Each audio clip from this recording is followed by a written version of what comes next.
Hi, it's Lorna, and today I'm going to be showing you how to make a tassel. So the things you're going to need are embroidery floss or yarn, scissors, and something to measure your tassels. You can use your fingers, you can use a piece of cardstock or cardboard cut to the length that you desire your tassels to be. For example, if I wanted a 2-inch tassel, I could make a 2-inch tall piece of paper, or this is cardstock. I would recommend something thick because you're going to be wrapping it around. Regular paper will just buckle. So this one is 2 inches, this way is 3 inches. If you wanted a even longer tassel, you could use something you have on hand, like this would be a 4-inch tassel, big huge long tassel. Maybe if you're doing like curtain draws or something, that would be great for that. But you can make your tassels whatever length you want. This is going to be a little 3-inch tassel. This is just an artist's trading card that I'm using right now. So what you want to do is you want to take your embroidery floss or yarn, whatever you're using. You can use roving for this, and it would be kind of like a big chunky fluffy thing. It'd be kind of fun. So I'm just going to hold one end of my string and then wrap around. And if you're using this to make jewelry, you want to make sure you're counting, or if you want to do multiple tassels, you want to count how many times you go around. That way, if all of your tassels are the same thickness. So I would go around probably 15 times.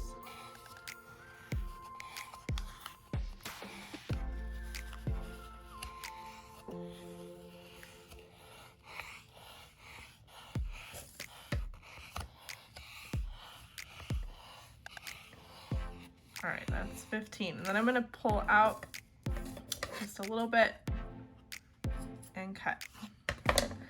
So now I have 15 strands on my card.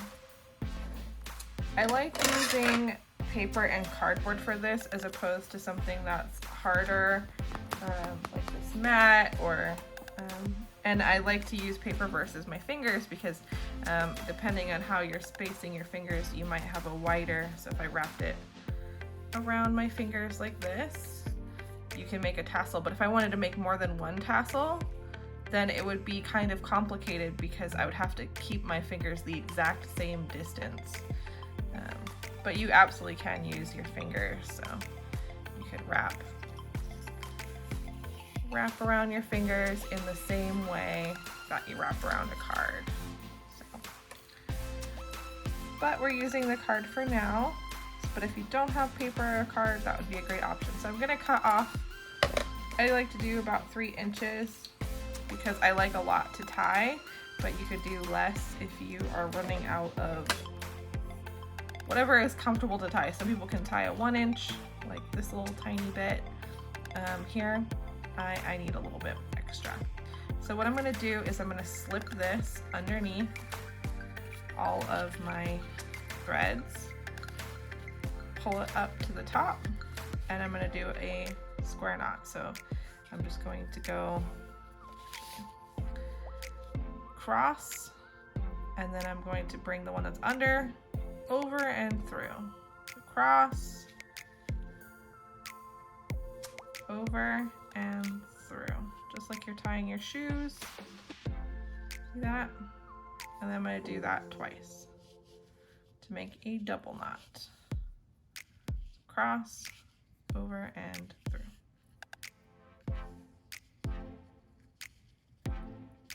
Okay, so now I can just slip this right off and reuse that for another time if I want to make multiple tassels.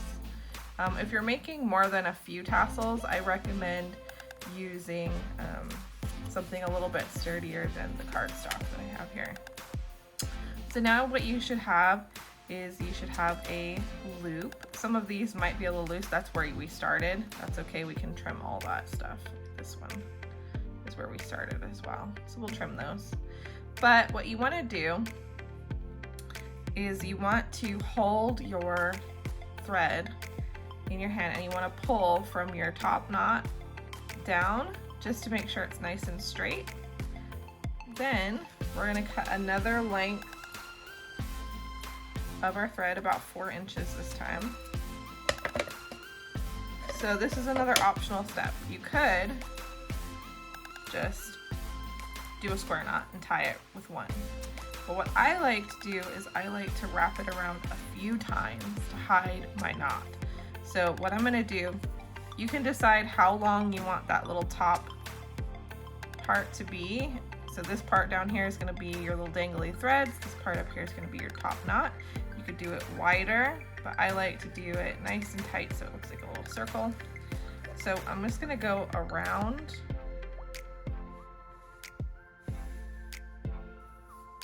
once. I'm not tying it into a knot. Then I'm gonna pick it up and I'm just gonna wrap my threads around 2 or 3 times. So 1, nice and tight. 2, 3 in one direction. And then 1, 2, 3 in the other direction.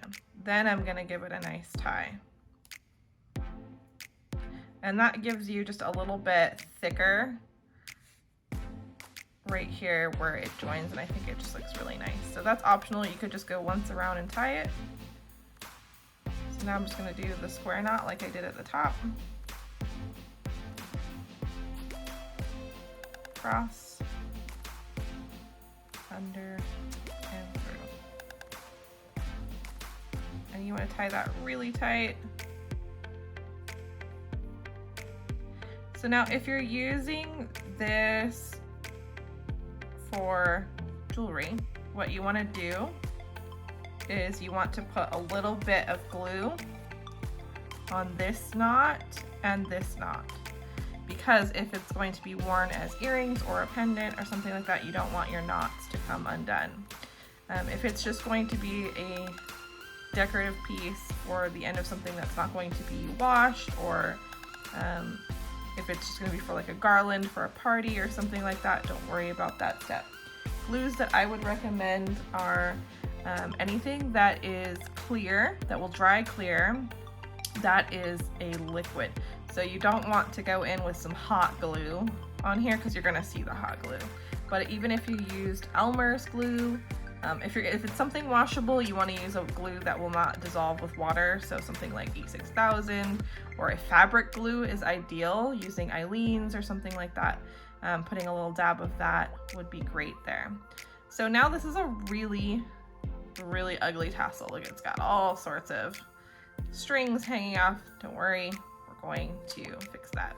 You can leave these top ones long if you're going to use them as ties onto something. You can tie it around a string and make a little garland. You can tie it to the end of a scarf and make tassels for your scarf. If you do that, you would definitely want to put a little bit of fabric glue there. So what I want to do is I want to trim these bottoms. So I'm going to cut these loops. And I'm just going to pull up with my scissors.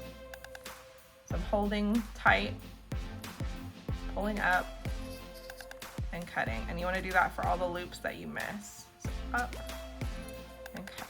You want that tension because that tension is going to help you get a nice straight cut. And then I'm just going to give this little guy a trim down here.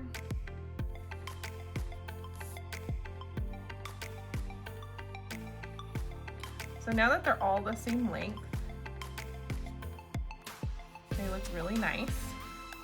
I'm just keeping my strings that were tied around here and I'm just kind of brushing them down in. I'm not cutting them tight, but if you wanted to cut them all the way down to the knot, just put a little bit of glue on there, let it dry, and then cut them. So now there's just a little bit scraggly. You're gonna do just like you would see at a salon or barber, and you're just going to straighten out those. I like to just use my fingers as a guide and carefully cut across. And that's gonna give me a nice straight line. I feel like I went up a little bit on that side. And there you have it, a tassel. So you can use this for jewelry by adding a jump ring to the top. You could use this, like I said, for the end of scarves or little tassels on like handbags and things like that. So tassels are really fun. You could make a little ghost by doing a little white one, doing a little face out of Sharpie or something on there. That'd be cute. But I hope you enjoyed this tutorial and that you try making your own tassels. There's lots of things that you can do with them. You can make teeny tiny ones, big huge ones. You could add metal around the center. There's lots of things that you could do with your tassels. So have a wonderful day, and I hope that you watch our other videos as well. Thanks, bye.